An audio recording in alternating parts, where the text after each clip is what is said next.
I want to get to a bunch of different topics, but I would like to know. Tell me about like what the origin of Stalag. That's with Ron, right? It basically is what happened from my account. And in I what year? had to do this recently for Zach, his podcast, but it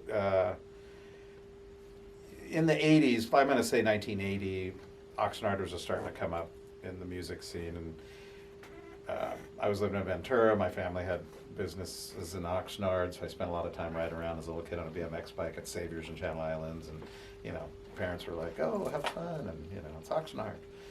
So, not knowing that within, I'm probably 10, 11 at this point, so probably within 6 more years, I would start hanging out in Silver Strand. I'd start hearing about bands, and at this time, I've also started a band in Ventura called White Trash. Cut to find out about Aggression needs a drummer, so I go with them, then come back from a tour, and then hear Stalag needs a drummer. How do you just get all of a sudden, hey, I'm the weird- Aggression needs a drummer? Aggression is like fucking amazing. Well, they had a lot of drummers. So did Stalag. They had different guitar players from Ricky Bowersock to, there's just a list of names. How do When I you hear them, get I it? go, oh shit, I forgot that person was in this band and that band. Well, we were going to a lot of parties in Oxnard. I was spending a lot of time going to the parties, listening to music. We had our Ventura clique. We had the Oxnard. Everybody was meshing. We were trying to get put on the map. Hollywood wasn't really taking us. We at the time Cathay de Grande and the Olympic and all these different venues, the Ukrainian Cultural Center. Give us a cassette. Let us listen to you. So, like I say, Oxnard was just starting to come up, and there was Dr. No, Aggression, Stalag, Ill Repute. And of course, there's a lot of other bands. I Yeah. could go into a long list of the bands that they Go on just forever. never kept the steam up, I guess. And so the first thing was me and Aggression, right place, right time. BYO wants to do a compilation. We record Social D, all these other bands. They do the big, Someone got their head Another kicked State of Mind. It was Someone Got Their Head Kicked In tour. 2 buses. They leave LA and they go around the States like this. And they documented the Social D bus. Ours was like, the flunky bus of, misfit dolls. toys. And it was Battalion of Saints, us, Joneses, blah, blah, blah. So that falls apart when I get home and, again, keeping in touch with people. And I hear, yeah, Stalag just did this album and Harry Meisenhammer on drums. He gets a gig with the Cramps. He leaves. So Harry. I'm a He was in here a I'm a few days drum ago. whore. So yeah, we called in that. Oh, night. yeah, I was trying to remember, bust yeah. the guys. I was trying to bust his balls. But, I love you, Harry. And again, right place, right time. And they're like, we could re-record your drums. And I said, no, man, just leave them. Just put a picture on there. I'll put a credit. Recorded with Harry. But it was always that way for me. And this is like 80.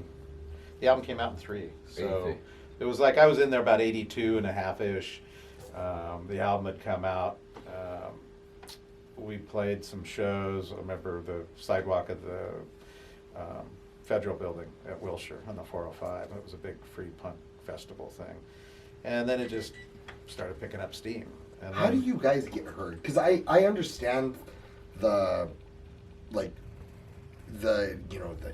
anger. We just want to be heard. Like, I understand that It part. was a perfect time for I think, we're absolutely second generation. We're not any kind of first generation OG anything. And it's taken me a while to really kind of dig and research and go, oh shit, yeah, we're not. There were so many before us.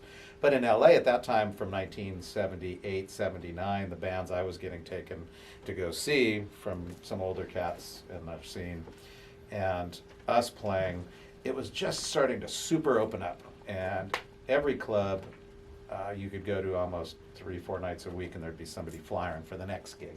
And you couldn't get enough of it. And everybody supported one another. And there was always people at shows. It wasn't like, oh, it's this band, we don't want to see them, we're going to wait and go see this.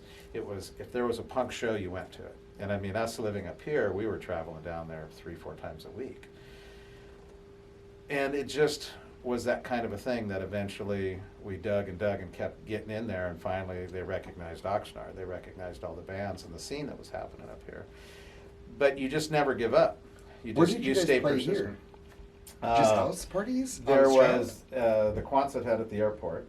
which was way back. On Fifth That Street? was the Or Camarillo? right here in Oxnard. Okay. Yeah, that was a friend's family owned it, and they let us play there.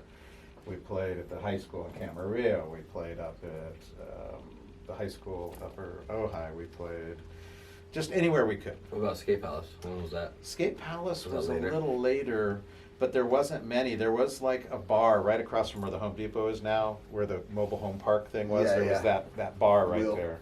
And that was a place where they had gigs.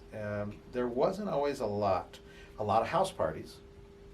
We would always be playing a house party. So locally, the word got out what was going on with the bands. But in LA, it took a while to crack that nut. And once we did, like I say, they accepted us. They came and kept supporting us. And then Stalag at the time was straight edge, so that was a big movement between all the DC, Minor Threat, the bands out this way on the West Coast But that were doing was it. everyone straight edge or just Ron? We were all pretty much. Dave was straight edge? Yeah, In- when he was younger. What, I He was mean, younger. you That's guys- our old guitar yeah. player. Didn't drink at all? I want to see straight edge Dave. No, everybody really just tried to keep a positive head and tried to remain That's so. in this scene because that's kind of what we were doing and what we were playing to. But it was just mainly, there was so much more support, I think, back then. And there was such a need to hear new music and different types of music. And when you go from Black Flag, which would just incite complete chaos, and Circle Jerks and DOA, and then you got into the more, what I would call like the glam punk with the Mau Mau's and Gun Club and 45 Grave, which was like a darker, there were just hundreds of bands. 45 Grave. You know, I mean, and then you got the surf sound coming out of Oxnard and Aggression. And then you had Dr. No, which has always been just like a menacing, like chainsaw, like turned loose and let it dance around the floor. I mean, it was just crazy chaos.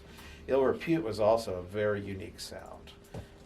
Stalag 13 had its real interesting sound. So I mean, there were 4 bands out of just this area that were different that totally fit into the LA scene, because LA was just a melting pot of great bands. You know, you got the BYO band, you know, Youth Brigade. You've got, I mean, there's just so many to like go back and think about every time. That's why you wanted to go see the next band.